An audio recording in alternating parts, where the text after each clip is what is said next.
नमस्कार। आज हम एक बहुत ही दिलचस्प विषय पर बात करने वाले हैं, प्राचीन ब्रह्मांड पुराण। जी हमारे पास डॉक्टर चमन लाल गौतम जी द्वारा संपादित इसका द्वितीय खंड है और हम इसी के कुछ हिस्सों पर गहराई से चर्चा करेंगे। बिल्कुल।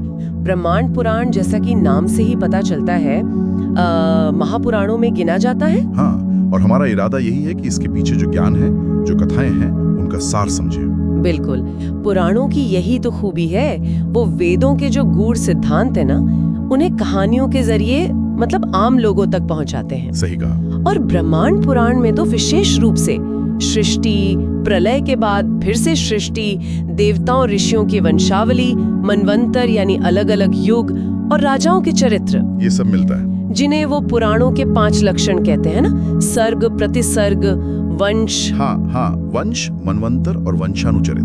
बिल्कुल। तो चलिए इस विशाल ज्ञान सागर में गोता लगाते हैं। शुरुआत इसके नाम से ही करते हैं, ब्रह्मांड पुराण। लगता है जैसे इसमें सब कुछ होगा। हाँ, ये काफी व्यापक है। अंतिम पुराणों में से एक माना जाता है। इसमें आपको पृथ्वी का भूगोल मिलेगा, जैसे जम्बूद्वीप का वर्णन। हाँ, मैंने पढ़ा है जम्बूद्वीप, भारतवर्ष। नदियाँ, पर्वत, और सिर्फ भूगोल ही नहीं, खगोल भी, सूर्य चंद्रमा की गतियाँ, ग्रहों के बारे में। अच्छा, काल गणना भी, जैसे युग और कल्प। हाँ बिल्कुल, कल्प की अवधारणा तो कमाल की है। अरबों साल का समय, ब्रह्मा का एक दिन, ये समय का जो विशाल पैमाना है ना, वो सोचने पर मजबूर करता है। सही में। अच्छा, इसमें कथाएं भी तो बहुत हैं। मुझे राजा सगर वाली कहानी याद आती है। उनके 60,000 बेटे। हाँ, 60,000 पुत्र जो कपिल मुनि के श्राप से भस्म हो गए थे। वही, मुझे हमेशा लगता था ये 60,000 कुछ ज्यादा नहीं है। मतलब कहानियों में इतनी अतिशयोक्ति क्यों? देखिए, ये आंकड़े अक्सर प्रतीकात्मक होते हैं। 60,000 शायद उनकी विशाल सेना या उनके प्रभाव का प्रतीक हो। अच्छा। कहानी का सार ये है कि जब उन्होंने यज्ञ के घोड़े को खोजते हुए कपिल मुनि का अपमान किया, तो उनका वो हश्र हुआ। ये शायद दिखाता है कि अहंकार या अविवेक का नतीजा क्या होता है। और फिर गंगा का पृथ्वी पर आना, भगीरथ की तपस्या से। हाँ, वो कहानी कर्म, तपस्या और उद्धार की है। कैसे एक दृढ़ संकल्प, भगीरथ का तप, इतनी बड़ी शक्ति गंगा को पृथ्वी पर ला सकता है। ये कर्म और तप की शक्ति दिखाता है। और समुद्र मंथन, वो भी तो यहीं से है शायद। जी हाँ, वो भी एक बहुत महत्वपूर्ण आख्यान है ब्रह्मांड पुराण का। देवता और असुर अमृत के लिए। हाँ, मंदराचल पर्वत और वासुकी नाग को लेकर। बिल्कुल, क्षीर सागर का मंथन, पहले विष निकला। हाँ, हलाहल, जिसे शिव जी ने पी लिया था। हाँ, वो शायद सृष्टि की शुरुआत की उथल पुथल या नकारात्मकता का प्रतीक है। उसके बाद ही अच्छी चीजें निकली, रत्न और आखिर में अमृत। और फिर विष्णु जी का मोहिनी रूप लेना। हाँ, वो संतुलन और दैवीय हस्तक्षेप को दिखाता है।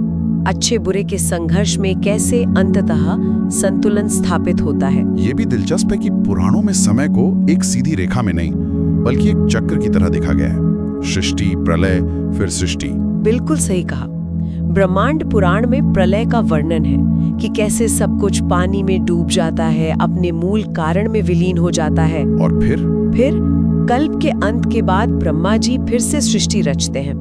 और ये 4 युगों का चक्र, सतयुग, त्रेता, द्वापर, कलयुग, ये भी चलता रहता है। अच्छा। हर युग के अपने नैतिक और सामाजिक मूल्य। अच्छा, इसमें राजाओं की वंशावलियां भी हैं, है ना? वैवस्वत मनु से लेकर सूर्यवंश, चंद्रवंश। हाँ, काफी लंबी वंशावलियां हैं। तो क्या ये बस इतिहास है, राजाओं के नाम की लिस्ट? नहीं, सिर्फ लिस्ट नहीं है, ये उससे कहीं ज्यादा है। इन कहानियों के जरिए, मतलब राजाओं के कामों के जरिए, उनके धर्म या अधर्म के पालन के जरिए, अच्छा, उनके कर्मों का क्या फल मिला, ये दिखाकर असल में आदर्श राजधर्म क्या है, नैतिक व्यवहार क्या होना चाहिए, ये सिखाने की कोशिश है। इतिहास और नीति शास्त्र का संगम है एक तरह से। तो ये कहानियां, ये इतिहास, ये सब हमें कर्म, धर्म, नैतिकता सिखाते हैं। पर क्या इसमें कुछ और गहरा, मतलब अस्तित्व के बारे में, आत्मा के बारे में, ऐसा कुछ है? हाँ बिल्कुल है।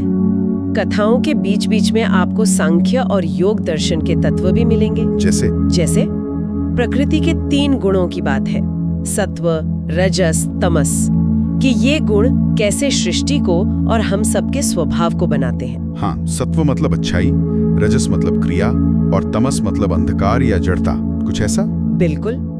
फिर आत्मा का स्वरूप, जिसे क्षेत्रज्ञ कहा गया है, मतलब क्षेत्र यानी शरीर को जानने वाला। ज्ञान और अज्ञान में क्या फर्क है, कर्म का सिद्धांत, और फिर वैराग्य और ज्ञान से मोक्ष कैसे मिले, इसके रास्ते भी सुझाए गए हैं।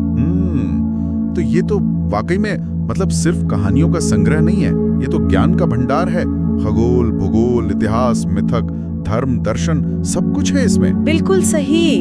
ये पुराण कथाओं के माध्यम से न केवल हमें सृष्टि और जीवन के रहस्यों के बारे में सोचने पर मजबूर करते हैं, बल्कि ये हमारी संस्कृति और नैतिक मूल्यों को पीढ़ी दर पीढ़ी पहुंचाने का एक बहुत शक्तिशाली साधन रहे हैं। सही कहा। तो आज की चर्चा से ये तो साफ है कि ब्रह्मांड पुराण एक अद्भुत ग्रंथ है। जी। श्रोताओं के लिए एक आखिरी विचार छोड़ते हैं। पुराणों में अरबों वर्षों के कल्पों की बात है, अनगिनत लोकों की बात है। समय और स्थान का इतना बड़ा पैमाना, इस पर सोचने से हमारे अपने जीवन, हमारे अस्तित्व के महत्व के बारे में हमारी सोच कैसे बदल सकती है, इस पर जरूर सोचिएगा।